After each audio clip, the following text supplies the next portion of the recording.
Today, we talk about... All right, sir, welcome. Hey. I'm going to turn this AC off real quick so I can actually hear you talk.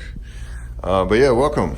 Thank The you. Shoe Gallery, aka the master bedroom. I've seen it so many times. Yeah. Before we were friends too. Oh yeah, that's right. Yeah. Because you've been following me for a while. Day right? one, evidently. Yeah. Oh, that's right. Yeah, from the Dino Sweater days. Yeah. But yeah, man, this is what you're up against. So, you being somewhat of a sneaker fan, it's up to you to pick 6 of these that you think would be something you'd be into.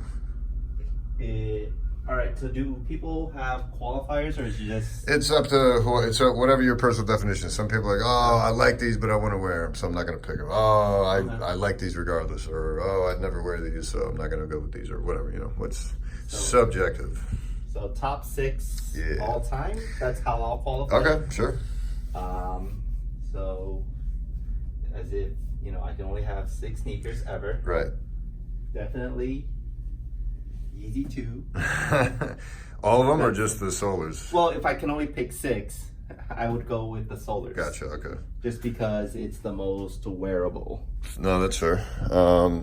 And probably aging the best. Yeah, I mean, it's a black shoe. Yeah. I don't know how well it still glows, but It actually does glow pretty good. Good. And the Red Octobers actually glow red, which is kind of Yeah. funky, which is awesome. But all right, so Solar. well, I have a lot of red shoes, and they tend to be the ones I wear the least, just because. Yeah, it's hard to. Yeah, it's hard to work that. Yeah. A lot of times you have to go muted and then just let the red speak for itself. Exactly. So I wear a lot of black usually. Yeah.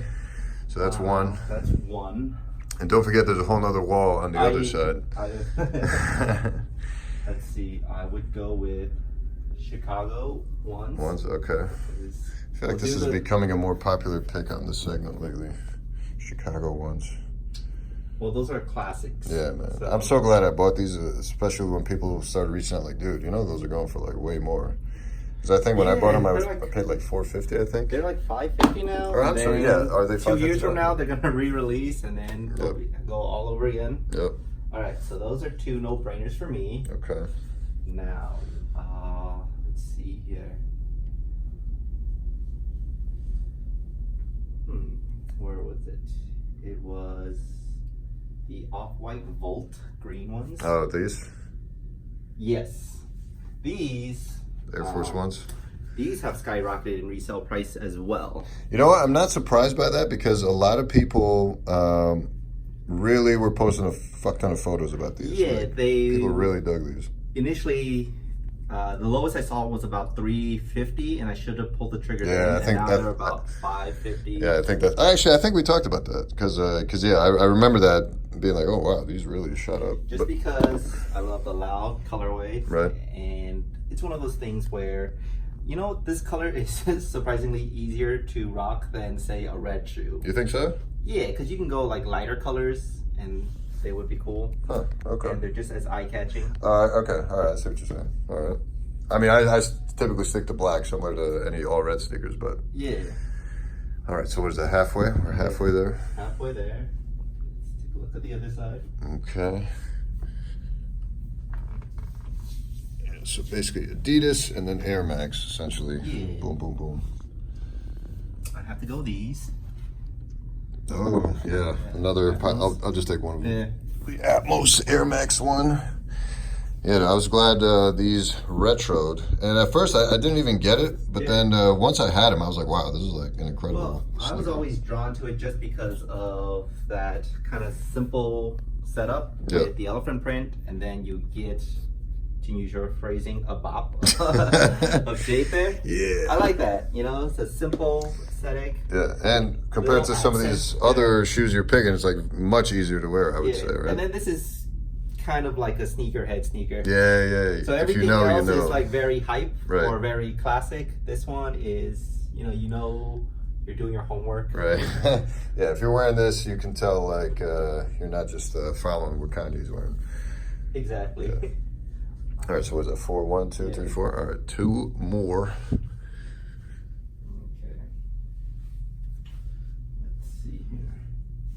Yeah, I feel bad. This wall never gets any love, but I feel like you just get so overwhelmed on the other side, you just forget sometimes that this is even here, you know? I will go with Ultra Boost. Oh, the creams. Yeah, I mean, this is the original, not even the retro. And I remember pulling the trigger on these being like, damn it, I should have pulled them when they first came out, and I just didn't do it. Yeah. Well, but I'm happy I did. Now these are available, so that's great. Yeah, I mean the shading is slightly different from what I saw in photos or videos, but regardless, I mean it's a fantastic colorway, and it seems like you're going from least wearable to most wearable as far as your colorways go here. Right. So what are we, 5? Yeah, and then it's understated the importance of Ultra Boost, just because right now people don't want to give it the hype, but it's still the most comfortable shoe out there. You think so? With a lot of shoes, yeah. Like some, it depends on your foot, maybe. Right, I think that's a factor. But also, what would you say is your second most comfortable shoe if you had to rank a second? Second most comfortable shoe. Let's see here. Okay, so Ultra Boost. A lot of the Boost are just pretty comfortable. A lot of New Balances are really good. Dude, the 997s, oh my god, man, these are like one of the most comfortable shoes I've ever for My favorite New Balance shoe is the 990, the original one with the big end without the 990. Oh yeah, well I have a few different versions. So I have like these right here. Yeah, these are the original 990s, and then these are the 990s V4s. Yeah. But me, these are. You find those to be comfortable? Because I recently wore these for the first time. Yeah. And I was kind of underwhelmed, especially compared to, like the 900 series is known to be like super comfortable and super dope. But for me, like the 997, 998s are the more comfortable ones to me, but I don't know. Oh, but yeah, Asics. Yep. All super comfortable. Gel Life 3. Especially Gel Life. I find the Gel Life 5 actually more comfortable than the 3s. Yeah. But yeah, very comparable. So yeah, like my last pair, I'm debating between going with this one, or with the Ronnie 5. This is more like, I think just this one. Okay. This would be number 6. Samatos, the originals. Yeah, man. These. I was lucky enough to get these with the special edition box. I think there was only 40 of them, and yeah, these were in super good condition at the time. I actually let a friend of mine wear these because so I have a bunch of friends who are not sneakerheads. Yeah. So what I did was I went around, like one person wore the acronym Prestos. Yeah. I had a few friends visiting for the weekend, and there was a sneaker event going on. Yeah. And I was like, yo, wouldn't it be funny if like you guys wore my sneakers to the sneaker event and you guys don't know shit about sneakers? Right. So, one guy wore the acronym presses, one guy wore this, someone else wore, I can't remember now, but yeah, he's kind of scuffed these up, so I still have to clean Right, these. but for like a non-sneakerhead, you wouldn't even notice something like this, other than, oh look, like pink toe cap. Yeah, right. Any honorable mentions? Honorable mentions, this one. Okay, so the 990. My personal affection for this silhouette. Do you have one? Yeah. Okay.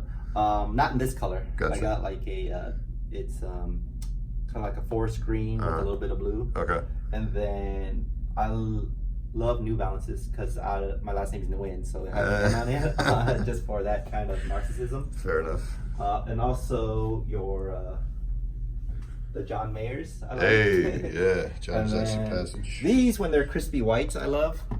Oh, dude, yeah, I'm so annoyed with this. Like, I literally put this right under my fluorescent light in my old basement, so it's starting to fade pretty bad. I know some people who love the way when something ages, it adds a little character, but when these are crispy, not these, Because I remember them when they were white, like the color of the shoelaces, and it just looked so much better. But, what are you going to do? You live and you learn. I feel like with time, eventually it's going to happen to probably definitely these. I've seen it happen to these in a lot of photos. These definitely will happen. Yeah, I think, I'm pretty sure. Yeah, I'm pretty sure it's just the yellowing kind of. Like, that's one of those things that old sneakerheads hated about Jordans. With the 11s before they had that. Or these. Like, you'd see them start to get a little. Oil and What's your thoughts on them switching now from the clear bottoms to like the icy bluish bottoms? Do you have a problem with that? No. Yeah, I actually think it looks better personally. Yeah. If I remember correctly, they originally came out icy bottom, didn't they? You know what? That's a good question. Well, these didn't, but I want to say these did. Maybe you might be right actually, because now that I think about it, Because man, I'm trying to remember. Because I know the Jordan 5 was the first shoe to have a clear bottom, but was it icy blue? That's my only question. I don't remember. I'm actually gonna have to look into that. That's a good question. All right. Any other honorable mentions? I mean, yeah, absolutely. He's like the whole closet. Yeah. all the Yeezys, even the V2s. Yeah. All right, we get it. You're into sneakers, bro. Okay. All right. Well, thanks for coming on, man. We'll see you on the next segment. Maybe more fun. We'll see.